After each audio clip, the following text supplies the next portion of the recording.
Guys, and welcome. In today's episode, I'm going to show you how to remove this front wheel to clean it out. As you can see, we have some trash that's built up in the wheel right here, and we're going to need to remove that to clean it. So what we need is a flathead. So I'm going to use a multi-tool since a lot of people have something like this. I'm going to take the wheel. I'm just going to come over to the side, and I'm going to pop up and do it again on that side, and the wheel will launch out.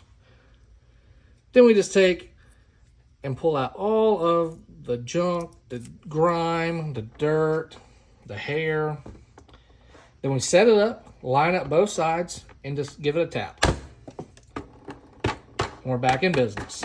Now under here, if you pop it up again, now under here, on some models, there will be screws. If you see them like this where there's no screw, that means they screw from the inside. And unfortunately, with that kind of model, you'll have to take the whole robot apart. And in a lot of videos, everyone wants me to show them how to get under here. I have plenty of videos on my other channel, so go check those out. You can do a simple YouTube search. But taking these robots apart, you don't just take this bottom cover off. You have to take the wheels off, the front cover off, the top off, the motherboard, everything to get to the bottom. So unfortunately, if it's something on the bottom that's not related to the wheels, it is a much more in-depth process. So I hope this video helps you all out. If you have any questions, go ahead and comment below.